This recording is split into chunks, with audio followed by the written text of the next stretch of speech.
Hello students, welcome back to our YouTube channel study with SQ. आज के इस video में हम लोग क्लास 10th का चैप्टर नंबर 7 कोऑर्डिनेट ज्योमेट्री के बारे में बात करने वाले हैं। तो सबसे पहले चैप्टर का नाम, चैप्टर नंबर 7 है हमारा एनसीईआरटी का, और चैप्टर का नाम है कोऑर्डिनेट ज्योमेट्री। Coordinate geometry. इस कोऑर्डिनेट ज्योमेट्री में सबसे पहले हम लोग दो फॉर्मूला के बारे में बात करने जा रहे हैं। तो सबसे पहले जो हमारा फॉर्मूला आएगा वो दो तरह का फॉर्मूला आएगा। एक आएगा डिस्टेंस फॉर्मूला, डिस्टेंस फॉर्मूला, ठीक है। और दूसरा आएगा हमारा सेक्शन फॉर्मूला। क्या आएगा? Section formula. अब डिस्टेंस फॉर्मूला क्या होता है और सेक्शन फॉर्मूला क्या होता है, सबसे पहले हम एक लाइन ड्रॉ करते हैं, ठीक है। ये पॉइंट का मान लेते हैं P नाम है और ये पॉइंट का नाम है Q। इसका जो कोऑर्डिनेट दिया हुआ है वो मान लीजिए दिया हुआ है x1, ठीक है, कॉमा y1, और इसका जो कोऑर्डिनेट दिया हुआ है वो है x2 और y2, ठीक है। इसके लिए जब हम लोग इन दोनों पॉइंट के बीच में अगर हम डिस्टेंस निकालना चाहेंगे तो हमारा फॉर्मूला होता है इस लाइन का स्क्वायर, यानी PQ का square is equal to x2 minus x1 का whole square plus y2 minus y1 का होल स्क्वायर, ठीक है। एक तरह और लिख सकते हैं, PQ का square is equal to x1 minus x2 का whole square plus y1 minus y2 का होल स्क्वायर। और एक तरह से लिख सकते हैं, अगर सिर्फ PQ का वैल्यू निकालना है तो इधर से स्क्वायर हटा करके इधर लेंगे तो रूट में आ जाएगा, है ना। तो क्या लिख सकते हैं, सबसे इसके लिए पहले लिखते हैं, तो x2 माइनस x1 का whole square plus y2 minus y1 का होल स्क्वायर। अब अगर इसके लिए लिखना चाहे तो इसके लिए लिख सकते हैं PQ is equal to root under x1 minus x2 का whole square plus y1 minus y2 का होल स्क्वायर। ये चारों का चारों फॉर्मूला हमारा सही है डिस्टेंस फॉर्मूला के लिए, और यही है हमारा डिस्टेंस फॉर्मूला। अब आते हैं सेक्शन फॉर्मूला के बारे में। अब ये सेक्शन फॉर्मूला क्या होता है, अभी जैसे सर आप बताएं कि ये पॉइंट का नाम P है, ये पॉइंट का नाम Q है। अब यहां पे मान लीजिए हम एक पॉइंट ले लेते हैं O, ठीक है, O, और इसका कोऑर्डिनेट दे देते हैं हम x, y, ठीक है। और मान लीजिए ये इधर का कुछ वैल्यू से इधर का कुछ होगा ना रेशियो, इधर का कुछ रेशियो होगा, हमको नहीं पता है सर। तो इधर मान लेते हैं ये M1 है और इधर मान लेते हैं ये M2 है, ठीक है। तो सेक्शन फॉर्मूला के लिए जो हमारा फॉर्मूला बनता है वो फॉर्मूला है हमारा, किसके लिए हम निकाल रहे हैं, इसके लिए।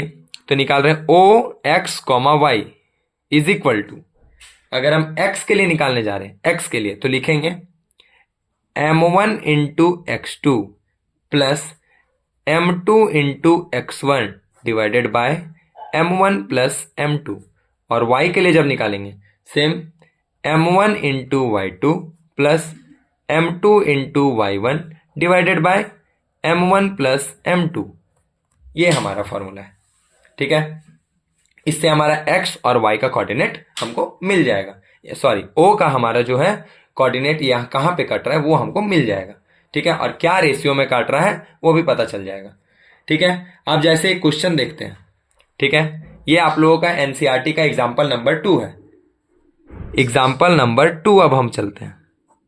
एग्जाम्पल नंबर 2 बोलता है सो दैट द पॉइंट 1,7,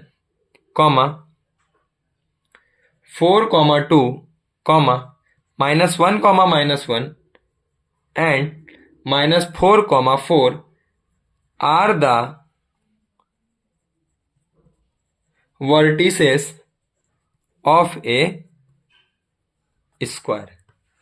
ये हमारा दिया हुआ है, यानी ये चारों पॉइंट हमारे किसका है, स्क्वायर का है। सर एक हम पहले स्क्वायर बनाते हैं,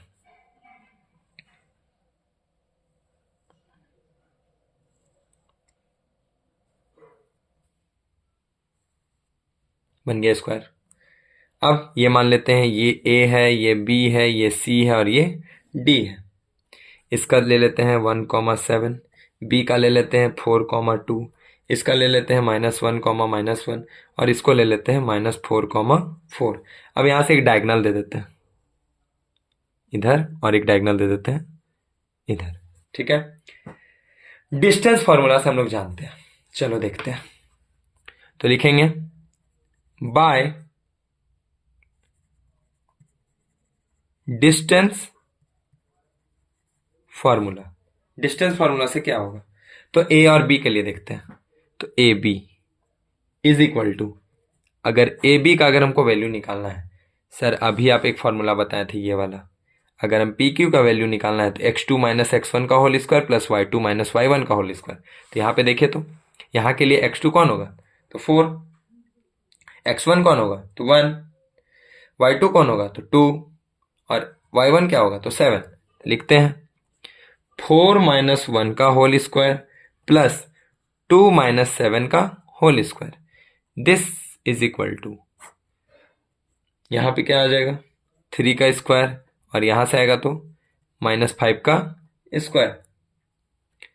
इसको अगर बनाएंगे तो रूट अंडर 3 का स्क्वायर 9, और माइनस का स्क्वायर प्लस, और यहां से 5 का स्क्वायर 25, यानी is equal to root under 34। ये हमको आ गया ए बी का वैल्यू। अब निकालते हैं हम बी सी का वैल्यू। चलिए बी सी का लिए देखते हैं। बी सी के लिए ये और ये वैल्यू को देखेंगे, यानी x1 के जगह पे x2 के जगह पे -1, x1 के जगह पे इतना, फिर y2 के जगह पे इतना और y1 के जगह पे इतना, फिर उसी तरह इसके और इसके बीच में निकालेंगे, फिर इसके और इसके बीच में निकालेंगे, फिर इसके और इसके बीच में, और इसके और इसके बीच में।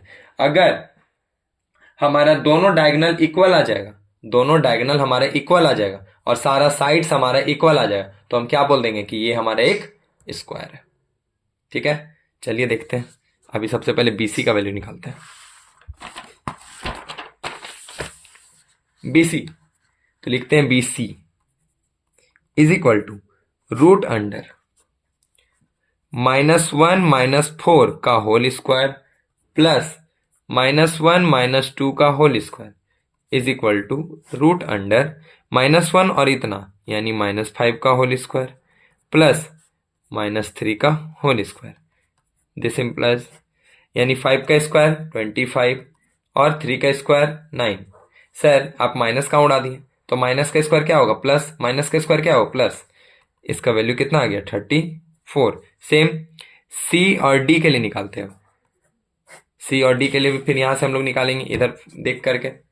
तो सी और डी के लिए क्या होगा, तो सी और डी के लिए होगा -4 + 1 का होल स्क्वायर और 4 + 1 का whole square is equal to root under, तो -3 का होल स्क्वायर प्लस 5 का whole square, root under 9 + 25 is equal to root under 34। इसके लिए भी आ गया इक्वल। अब चलो डी ए के लिए देखते हैं या फिर ए डी के लिए देखते हैं। तो रूट अंडर 1 + 4 का होल स्क्वायर प्लस 7 - 4 का whole square is equal to 5 का होल स्क्वायर प्लस 3 का स्क्वायर, 5 का स्क्वायर 25 प्लस 9, पूरा कैलकुलेट करेंगे तो रूट 34। इसका यानी हमारा A B, B C, C D और डी ए तीनों का वैल्यू हमारा इक्वल आ चुका है। अब हम लोग निकालते क्या है, तो चलो निकालते हैं हम ए सी का वैल्यू। ए सी का वैल्यू अब निकालते हैं। ठीक है, अब डायगोनल के लिए देखते हैं। तो डायगोनल के लिए होगा -1 - 1 का होल स्क्वायर प्लस -1 - 7 का whole square is equal to root under -2 का होल स्क्वायर प्लस -8 का whole square is equal to root under -2 का स्क्वायर 4 और इसका स्क्वायर 64, यानी रूट अंडर 68 आ गया। अब निकालते हैं बी डी के लिए। तो बी डी के लिए निकालेंगे तो क्या आएगा, बी डी के लिए अब देखते हैं। तो रूट अंडर 4 + 4 का होल स्क्वायर प्लस 4 - 2 का होल स्क्वायर, रूट अंडर 4 + 4 60, 4 + 4 8, 8 का स्क्वायर प्लस 4 - 2 यानी 2 का स्क्वायर, यानी √64 प्लस 4 यानी √68 आ गया इतना। यानी हम लोग देख क्या रहे हैं, तो लिखते हैं सिंस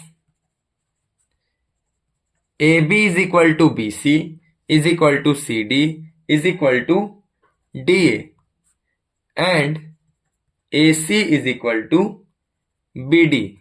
पता चल गया है ए सी जो बी डी के बराबर है। दस all the four side of quadrilateral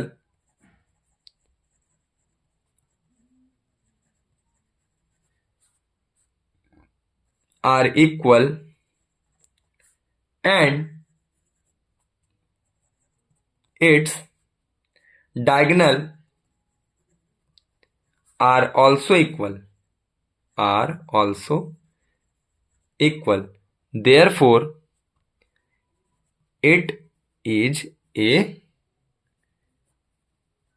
square. Clear, आ गया समझ। अब आते हैं हम लोग क्वेश्चन नंबर 4 पे, और वो हम लोग करेंगे नेक्स्ट वीडियो में। तब तक के लिए थैंक यू। हम लोग फिर मिलते हैं नेक्स्ट वीडियो में। और नीचे आप लोग को डिस्क्रिप्शन बॉक्स में व्हाट्सएप का भी लिंक दिया हुआ है, आप लोग व्हाट्सएप पे भी जुड़ सकते हैं। Thank you.